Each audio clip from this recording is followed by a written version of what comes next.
Hello everyone. Today I am going to explain you about the e-banking.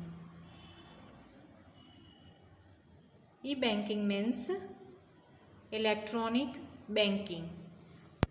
यहाँ पर electronic bankings के अंदर all the transactions are through electronic media instead of physical method. Means जो भी documents आमने सामने hand to hand होते थे वो अब फिजिकल मेथड से नहीं होकर वो इलेक्ट्रॉनिक मीडिया से होंगे.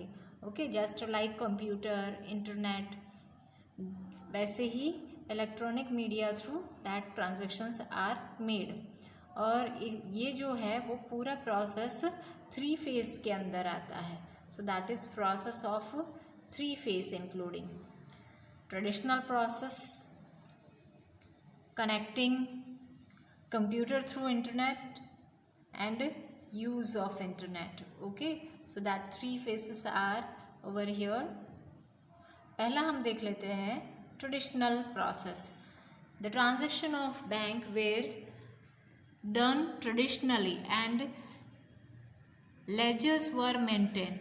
यहाँ पर बुक्स ऑफ अकाउंट्स मेंटेन होते हैं, ledgers were maintain for entries of accounts. हर एक अकाउंट्स की एंट्रीज के लिए लेजर्स बनाए जाते हैं. So that in addition to this any other work such as keeping vouchers, checking specimen signatures etcetera. तो ये सब भी मैन्युअली होता था and without any type of machine. Means जैसे यहाँ पर लेजर्स बनाते हैं, लेजर्स के अंदर ही ये सब डिक्लेरेशंस होते थे. मीन्स मैन्युअली सारा अकाउंट्स का डिटेल रखना पड़ता था. Second is connecting computer through network. तो ये जो है वो थोड़ा सा अलग है ट्रेडिशनल मेथड से. In this process of banking all computer laying in the same branch are connected through network. एक ही ब्रांच के सारे कंप्यूटर्स इंटरनेट से कनेक्टेड हैं. One of this computer among all computers the same branch was called the server. जो main computer है उसको server कहते हैं, जो सारे कंप्यूटर का हैंडलिंग करता है, जिसके थ्रू ही सारा काम हो सकता है. In this way connecting all computers. तो सर्वर से सारे कंप्यूटर्स कनेक्टेड होते हैं सेम ब्रांच के and the banking process become easy and speedy.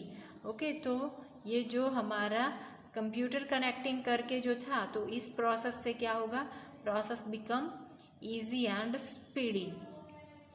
Next is a use of internet. Bank computers were connected through internet. Okay, तो ये internet से connected है. As result which banking process become very easy and speedy. Okay, तो banking process जो है वो easy और speedy होता है. बैंकिंग प्रोसेस मीन्स एक अकाउंट में से दूसरे अकाउंट में ट्रांजैक्शंस होने, that all. So that have to become easy. Next दिया गया है ई बैंकिंग के बाद उसके लिए नेट बैंकिंग और core banking and mobile banking. So इसके अंदर bank transactions are done through internet. For this kind of system bank has also setup arrangement like E corner, E gallery. तो ये सब के अंदर बैंक फैसिलिटीज़ देते हैं. The bank provides unique code जो कोई भी शेयर नहीं कर सकता. That is called the password to the customer. In this type transactions are done 2 ways, financial transaction and non financial transactions. तो ये थ्रू बैंकिंग हुआ.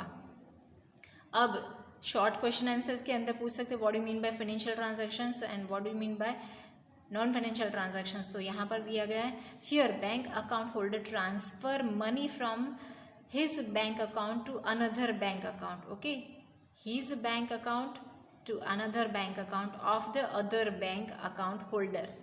This transaction is called the financial transaction.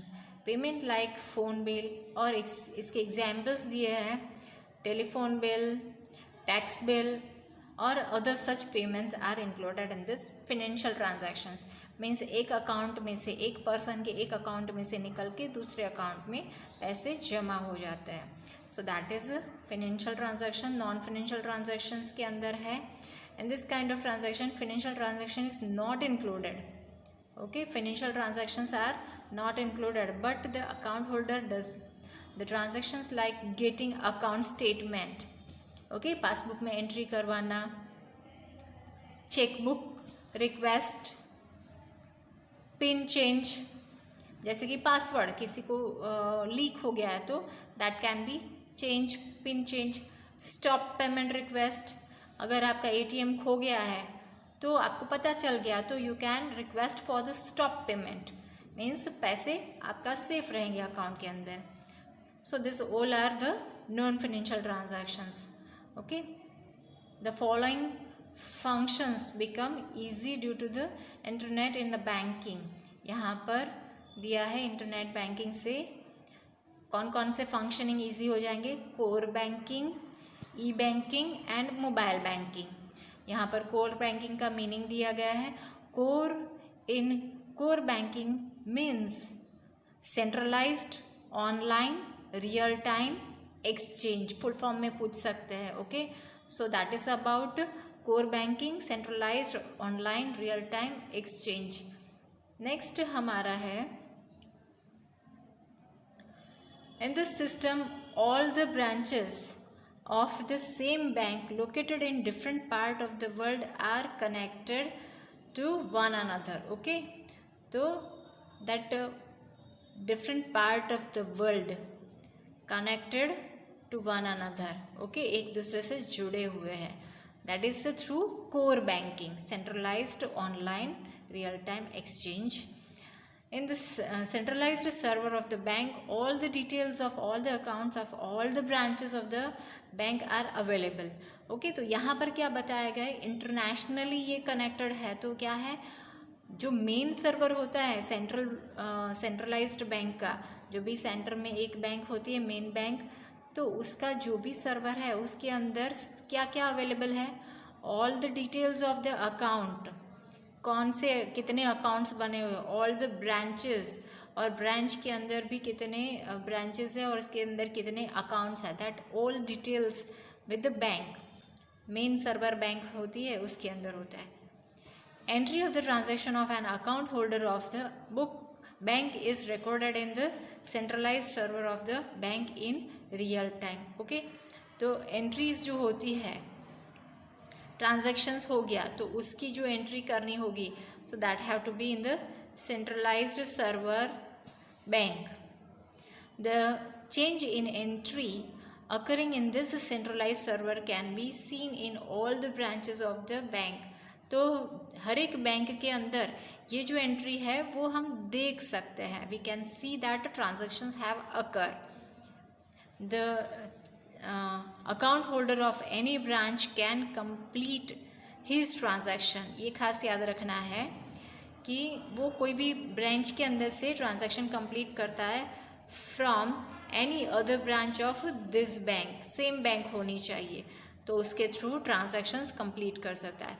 He can withdraw और deposit money. कोई भी branch एक account एक जगह पे खुलाया है, जैसे कि बड़ौदा के अंदर एक पर्सन का अकाउंट है एक बैंक के अंदर, बैंक ऑफ बड़ौदा में, और वैसा ही उसको बॉम्बे के अंदर ऑपरेट करना है वही account, they can operate with the core banking. Okay, withdraw भी कर सकता है, डिपॉजिट भी कर सकता है, क्योंकि ये जो है account that have to be connected with the centralised server. Okay, that's why हर एक ब्रांच के हर एक अकाउंट के details centralised server through available हो जाते हैं। Can do any transactions in his account from other branches. Okay, so from the other branches also that can be transact through. Account holder become the customer of the bank and not of the particular branch. Okay, कोई एक particular branch का ही account holder नहीं होता है, पर वो पूरी bank का अकाउंट होल्डर होता है। Okay, not the customer but account holder of the bank. This process can be done in different branches of the same bank. Okay तो ये प्रोसेस कहाँ पर होता है? Different branches of the same bank. मैंने अभी एग्जांपल दिया, bank of Baroda Baroda में भी है और बैंक ऑफ बड़ौदा बॉम्बे में भी है, तो that can be transact through core banking. Because of this arrangement time and expenses of both bank and the customers are decreases. क्या क्या डिक्रीज होता है? Time and expenses. Okay so that way person can do the transactions through core banking. Next है हमारा e-banking, that is of electronic banking.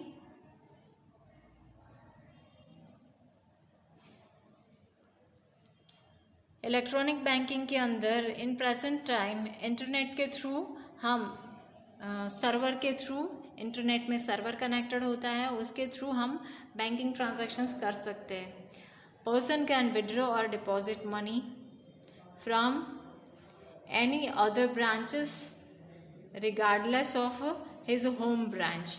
उसकी अपनी खुद की ब्रांच के अलावा भी कोई भी ब्रांच से वो अपना पैसा डिपॉजिट और विड्रॉ कर सकता है. Bank has establish their E corner at different places by means of which the customer can either withdraw और deposit money from his account through, किसके थ्रू? एटीएम कार्ड के थ्रू मशीन में से वो डिपॉजिट भी कर सकता है और विड्रॉ भी कर सकता है. एटीएम सिर्फ विड्रॉवल का नहीं होता, that can also deposit the amount also. He can also know the balance in his account, balance भी देख सकता है. ये ऐसी सिस्टम है, सर्वर थ्रू कनेक्टेड होता है. Because of this kind of transaction the bank also register the account holders mobile. Okay mobile number भी रजिस्टर्ड किया गया होता है. Customers can receive the messages, customer message receive करता है कि कोई भी ट्रांजैक्शन होता है तो वो हुआ है या नहीं. Otherwise they can realise that ये मेरा ट्रांजैक्शन नहीं है, तो उसको स्टॉप पेमेंट कर सकते हैं. तो that facilities are also given. Mobile number की फैसिलिटीज़ दी गई है. Banking work become easy because of this system. Okay तो ये system is very easy to get the work. Next हमारा है mobile banking. Mobile banking is such a system through which any financial transactions is made possible from any corner of the world through electronic equipments like a mobile phone, the internet connectivity. okay mobile phone तो होता है, पर उसके साथ साथ internet connectivity भी होना चाहिए. The person need not have to go to the bank, bank में उसको जाने की ज़रूरत नहीं होती है. डायरेक्टली वो मोबाइल के अंदर लॉग इन कर सकता है. And can manage transactions like knowing the balance. क्या क्या वो कर सकता है मोबाइल बैंकिंग से? knowing balance of the account, paying the light bill, gas bill, taxes and making other payments. जो भी पेमेंट है वो कर सकते हैं. Money can be transfer from one account to the other account. Okay money भी transfer हो सकते हैं. The customer has to take an application to the bank in order to get this kind of services. उसके लिए क्या करना चाहिए? Customer have to give the application, otherwise bank provide नहीं करेगा. बैंक जो है वो उसको क्या देगा? लॉगिन करने के लिए आईडी देगा. Bank provides the login ID. Okay identification के लिए लॉगिन आईडी एंड पासवर्ड, जिसके थ्रू आप मोबाइल के अंदर बैंक के साथ ट्रांजैक्शंस कर सकते हो. It is necessary to follow the security rules in this system, otherwise ये जो पासवर्ड है वो लीक हो जाएगा तो करप्टेड अकाउंट में से कोई भी विड्रॉ कर सकता है. Okay so whenever transactions are happen with the mobile banking, securities rules is very important task. Next हमारे हैं services associated with the bank. Bank के साथ जो भी सर्विसेज है एसोसिएटेड वो दिए गए हैं। उसमें फर्स्ट है ATM, automated teller machine. Okay, यहाँ पर ये फुल फॉर्म्स याद रखना, अब तक जो भी पढ़े हो उसमें से ये रिलेट है। पर automated teller machine, the bank account holder is giving this facility when the customer need, he can withdraw the minimum amount. जो भी एटीएम से मिनिमम अमाउंट जो भी आपके बैंक अकाउंट में है वो, या फिर लेसर देन द बैलेंस। जो भी मिनिमम अमाउंट मीन्स आपका अगर चेकबुक है तो 1000 मिनिमम अमाउंट आपको बैंक के अंदर रखना पड़ेगा, तो दैट मिनिमम अमाउंट या फिर lesser than that can be avail, जितना बैंक के अंदर अवेल है उतना ही आप विड्रॉ कर सकते हो, that is ATM. The bank account holder can withdraw limited amount from his bank, limited amount account under the daily withdrawal limit. Okay, उनकी जो दिन की विड्रॉल लिमिट भी दी जाती है कि आप एटीएम के थ्रू सिर्फ और सिर्फ सेविंग्स अकाउंट है तो 3 transactions can made, so that is minimum daily requirement के हिसाब से उतने ही ट्रांजेक्शन्स करना है। The limitation of maximum withdrawal amount in the single time, एक टाइम में कितना विड्रॉवल कर सकते हैं वो भी बैंक फिक्स कर देती है। Bank is deciding in advance, आप विड्रॉ कर सकते हो ऐसा नहीं होता है। Minimum amount also have to be fixed, maximum amount also have to be fixed. Minimum amount कितना रखना है वो बताते हैं विड्रॉवल लिमिट, और मैक्सिमम विड्रॉवल लिमिट कितना है that also have to be decided by a bank. Bank provides ATM card to the customer. The customer is also given the secret pin. Okay, तो यहाँ पर सीक्रेट पिन की ज़रूरत पड़ती है एटीएम को ऑपरेट करने के लिए। कार्ड को स्वाइप करेंगे और उसके अंदर अकाउंट के अंदर एटीएम के सीक्रेट पिन के थ्रू आप अपने अकाउंट के अंदर जा सकते हो। आप इंक्वायरी बैलेंस की कर सकते हो, पैसे विड्रॉ भी कर सकते हो। यहाँ पर एटीएम के थ्रू बैंक में से आपके अकाउंट में से पैसे विड्रॉ कर सकते हो, but the extra charge has to be paid for the same. अगर ज़्यादा आप विड्रॉ कर रहे हो तो you have to pay the extra charges. जब some terms and condition follow करते हुए आप विड्रॉ करते हो तो नो एक्स्ट्रा चार्ज, पर एटीएम के लिए extra charge have to paid for the same. Next हमारा है credit card. This type of bank card has been used widely from the end of 20th century. कहाँ से आया चला है 20th सेंचुरी मीन्स 1990 के बाद क्रेडिट कार्ड सिस्टम आया है। एन अकाउंट होल्डर और any person can apply for the bank and can demand the credit card. अब ये क्रेडिट कार्ड क्या है, अकाउंट होल्डर या फिर any person can. The bank conduct the systematic study of the credit of the person. Okay, यहाँ पर ये है कि systematic study of the person means एक पर्सन को अगर क्रेडिट कार्ड प्रोवाइड करना है तो बैंक ये स्टडी करेगी कि उसके पास्ट की हिस्ट्री क्या है, मीन्स उसके लास्ट में ट्रांजैक्शंस कितने तक कर सकता था, वो लाखों में ट्रांजैक्शंस कर रहा है। ओके, तो that way they have to give the credits. Okay, तो लाखों में ट्रांजैक्शंस कर रहा है, 50 लाख 25 लाख 50 लाख 25 लाख के अंदर ही रहता है, तो उसको नियर अबाउट उसके अकॉर्डिंग टू उसको क्रेडिट देनी चाहिए। Means credit card through extra amount can be withdrawn through this card. This is determined by the bank. ये कब डिसाइड होता है, बैंक के थ्रू। और बैंक क्या स्टडी करती है, systematic study of the persons. Basic study के बाद ही वो डिसाइड करते हैं। On the basis of this study the bank issue credit card with the pre decided limit to him. Okay, तो जो लिमिट है वो प्री डिसाइडेड होती है। Bank is declaring the limit कि कितने तक आप एक्स्ट्रा विड्रॉवल कर सकते हो। When he makes purchase the amount from his account will be debited and the amount will be credited to seller's account. Okay, तो अकाउंट सेटल्ड हो रहा है यहाँ पर. कुछ भी चीज़ आपको शॉपिंग मॉल से अगर ख़रीदनी है तो आप क्रेडिट कार्ड दोगे तो आपके जो सेलर है उसके अकाउंट में क्रेडिट होंगे और आपके अकाउंट में डेबिट होंगे. So that way credit card have to be used. Balance statement is sent to the card holder at a fixed time. तो स्टेटमेंट भी आपको सेंड किया जाता है जब आपका टाइम इंटरवल 15 डेज या 30 डेज के within bank have to send the statement, जिसके थ्रू पता चलता है कि आपने कितनी खरीदारी की है और आपको कितना पे करना रहेगा. Repayment also have to be made. Credit card में एक्स्ट्रा अमाउंट विड्रॉ किया है ना, तो उसके थ्रू आपको वो पैसे वापस भी देने होंगे. ओके, तो इसके ऊपर इंटरेस्ट अगर आप टर्म्स एंड कंडीशन के थ्रू नहीं पेमेंट कर रहे हो, वापस नहीं दे रहे हो, तो आपको इंटरेस्ट के साथ पे करना रहेगा. Which he has to settle और repay within the prescribed time limit.